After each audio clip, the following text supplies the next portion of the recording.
Insap, Inspirasi Sabda Gereja Kristus Raja Paroki Bajiro. Ibu bapak dan saudara-saudari terkasih, pada renungan Inspirasi Sabda, Insap hari ini, Selasa tanggal 2 November, saya mengajak dan mengundang Anda untuk merenungkan pada peringatan mulia arwah orang beriman. Dan secara khusus gereja ingin berdoa bagi sanak keluarga kita yang telah dipanggil Tuhan. Dan secara khusus pada hari ini kita akan merenungkan permenungan di mana sabda Tuhan kita renungkan diambil dari Injil Yohanes bab 6 ayat 37 sampai dengan 40.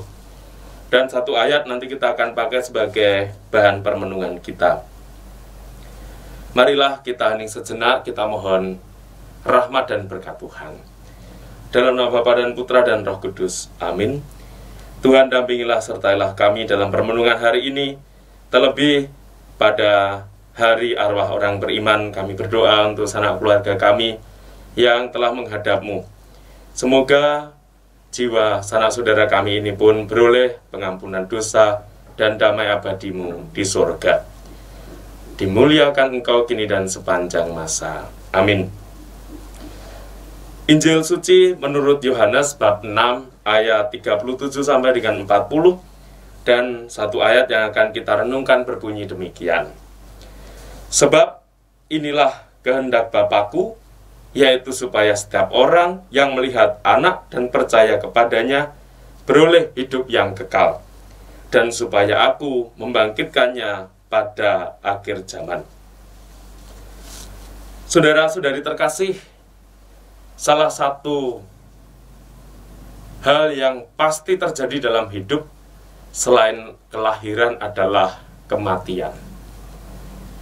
Kematian bagi orang Katolik merupakan bukan hanya saja sebagai kepastian, tetapi merupakan kejelasan iman. Yang dimaksud kejelasan iman adalah setelah kita mati akan kemana, bagi orang Katolik, bagi orang beriman, sangatlah jelas tujuannya, yakni kembali kepada Bapa di surga. Maka Yesus hari ini memberi sebuah sabda yang sangat jelas. Inilah kehendak Bapa-Ku, yaitu supaya setiap orang yang melihat Anak dan percaya kepadanya beroleh hidup yang kekal. Kita adalah orang-orang yang percaya dan mampu melihat Yesus dalam kehidupan kita. Di kayu salib, Yesus wafat, dan dari sana muncullah kebangkitan. Undangan yang jelas bagi kita tidak perlu lagi cemas, kita tidak perlu lagi khawatir akan kematian. Tetapi kematian merupakan pintu gerbang untuk beroleh hidup abadi, karena kita beriman kepada Allah, Sang Sumber Kehidupan, dan kepada Kristus, yang adalah jalan, kebenaran, dan kehidupan. Oleh karena itu, marilah kita berdoa bagi sanak saudara kita yang telah dipanggil Tuhan. Semoga Allah berkenan menggabungkannya dengan para kudus, serta kita yang masih berziarah di dunia ini tidak lagi khawatir, tidak lagi ragu, karena kejelasan soal setelah kematian sudah bisa dipastikan. Beriman kepada Kristus, percaya kepada Dia, akan beroleh hidup abadi.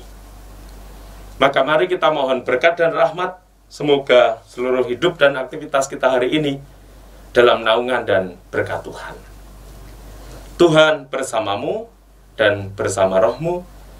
Semoga hidup, karya, keluarga, dan aktivitas kita hari ini selalu dinaungi oleh berkat Allah yang Maha Kuasa, Bapa dan Putra dan Roh Kudus. Amin.